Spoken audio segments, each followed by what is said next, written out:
روزانه به چې کله کار مې وکړه او پیسې مې وګټلې ماښام مې دیاړي واخیستله ماښام مې چې کله دیاړي واخیسته دې به را روان شه چې کور ته به راغې نو خپله دیاړي به چې کوم دی نو 3 حصې کړه یو حصه به یې واخیسته هغه به چې کوم دی د بچو دپاره هغه چې کوم دی په هغه باندې واجب و د هغې د کفالت دپاره روټۍ سبزۍ مې باندې به یې واخیستله کور ته به یې خپلو بچو ته ورکړه پاتې به 2 حصې شوې بله حصه به یې واخیسته لاړو د یو طایفې ته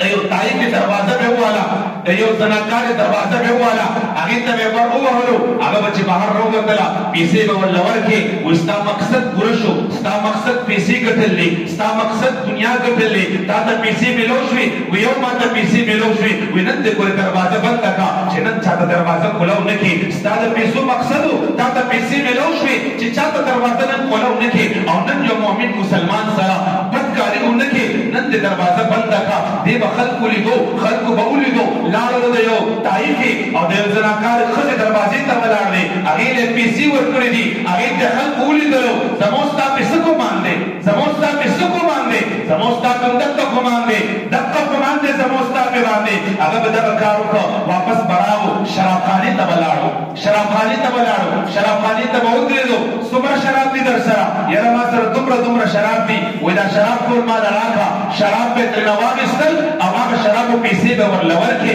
او ده به هغه شراب چې کوم دی نو کور ته راوړل په لاره کې به خلکو وکته شراب یې رانیولي دي چا چې د شرابو بوتل رانیولی دی شراب ورسره په لاس کې دي د شرابخانې نه دی راغې مقصد یې څه دی مراد یې څه دی همدقه مراد دی چې کوم به ترېنه زه ورته راغلو ظاهرا ترېنه موږ همدقه مراد اخلو چې یاره ده شراب کور ته راوړه نو په دې شرابو به دې څه کوي کور ته به راغه بیبي به ورته ویل چې ای سړیه ته چې څه کې زه درنه خبر یم رب هم درنه خبر دی الله هم درنه خبر دی ستا په راز باندې خو ای سختنه یاد وساته چې کله وفات شولې نو دا خلک به دې ګورې ښه هم نه کي ډېر بدګمانه خلک وي دا بدګماني در باندې کوي ستا د الله په پکارو باندې وړي دا به ډېر زیات بې حرمتي وکړي دا خلک به دې ګورې ښه هم نه کي الله هغه د الله ولی و څوک چې د الله د رضا دپاره کار کوي هغه د چا د خبرو پروا نه ساتي څوک چې د رب کائنات جل وعلا د محبوب رضا لټوي هغه د مخلوق رضا نه لټوي څوک چې د رب قدیر لم یزل د دې دین مدین دپاره خپله زندګي وقف کړي او هغې دپاره بیا انسان لګیا وي صحابو زندګیان وګورئ اولیاو زندګیان وګورئ څه بدګمانیانې په خلکو نه کړلې څه بدګمانیانو خلکو نه کړلې وایي دا خلک بدګمانه وي خلک به دې ګورې داسې وي چې هغه د الله ولي و د الله د رضا دپاره کولو وایي ای زما بیبي تا ته وایي زما د راز پته ده وایي رب ته هم پته ده ای وایي زما بیبي تا وایي دا خبره وکړه راځه چې زه درته راز ښکاره کړمه دا خبره وکړه زه هم درته راز ښکاره کړمه واوره بیبي چې کوم وخت کې زه وفات شومه او زه وفات شومه او زما دې لاش له خلکو لټې ورکولې یاد به ساتې چې په هغه وخت کې به جنازه زما د وخت بادشاه ته یاد به ساتې اولیا به راپسې ولاړې علما به راپسې ولاړې هغه ورته حیرانه شوه لاس کې د شراب وي لاس کې د شراب وي د طایفې دروازې ته تللې او ستا جنازه به د وخت بادشاه کوي اولیو علما به کوي ډېره عجبه خبره ده وخت راغی چې زه سات نه ووتله وخت راغی په لاس کې یې شراب دي په لاره کې را روان دی روح یې پرواز وکړه چې روح یې کله پرواز وکړه خلکو چې وکتل لکه دا څوک دی دا خو هغه شخص دی روزانه هر ماښام د طایفې دروازې ته ځي دا خو هغه شخص دی روزانه شرابخانې ته ځي دا خو هغه کس دی څوک ورته کنځلې کوي څوک ورته لتې ورکوي څوک یې لاس مکانو باندې پولي لګیا دی هر قسمه بې حرمتي کېږي هر سړی خاندي دا خو ماغه پلانې دی دا خو هغه ډیګړی دی الله اکبر د رب قدرتونو ته ګوره د رب د قدرتونو نه ځار شم هغه زمانه کې عثمان نومې بادشاه و هغه بادشاه په خپل محل کې تنګ شو د بادشاهانو به دا طریقې کار و اوله زمانه کې دوی به په محل کې چې کله تنګ شول نو دوی به بیا خپل رعایت ته راوتل بیس به یې بدل کړه د بادشاهیت تاج به یې کوز کړه جبه به یې وویستله په سر کې به یې ویښتو کې به یې خاورې واچولې مخ به یې په سکرو باندې تور کړه لاسونه به یې ګډ وډ کړه شلېدلې کپړې به یې واچولې ټول ځان به یې بدل کړه بیا به رعایت راوتلو هغه بادشاه خپل وزیر ته وایي راځه رعایي طرف ته وځو. ډېر سخت مې دا زړه په محل کې تنګ شوی دی چې لږ د رعایي سره بازار ته لاړ شو چې لږ دا خیال مې بدل شي. بادشاه را روان دی، وزیر ورسره را روان دی، بازار ته راورسېدل. لاره کې ګوري خلک راجمع دي، خلک کنځرې کوي، ویناګانې کوي، ګزارونه هم کوي لګیا دی. بادشاه راغی چې هغه رش کې وکتل هلکه دا څه چل دی؟ یاره دا فلانې وفات دی او دا مړ دی، دا فلانې فلانې و. خلکو پې هر قسمه خپل طرف نه هغه د پښتو متل دی څومره چې خولې ډېرې وي عمره ورسره خبرې بیا ډېرې وي، هر سړي خپله خبره کوله. بادشاه ورنږدې شو، وزیر یې په اوږه باندې ووهلو چې که هر څه دي زه خو د دې ځای ذمهوار یم، زه خو بادشاه یم، ته وزیر یې څه وکړو؟ هغه ویل راځه قربان دې اوچت به یې کړو او کور ته به یې یوسو، خپلو وارثانو ته به یې حواله کړو. یو عام سړی دی، یو عام کس دی، خلک ورته څه ویل لګیا دی، راځه یو به یې شو.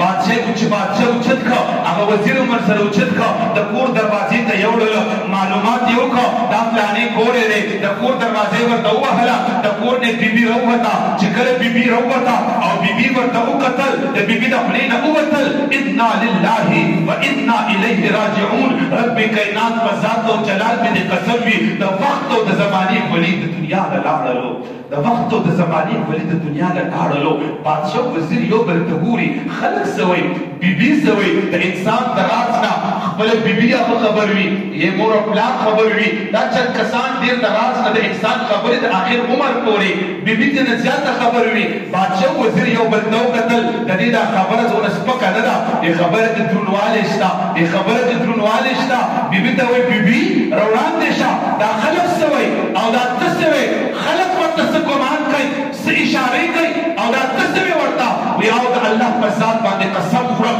د الله په ذات باندې قسم خورم دا د وخت ولي د دنیا نه لاړې، دا د وخت ولي د دنیا نه لاړې. ډېره عجبه خبره ده.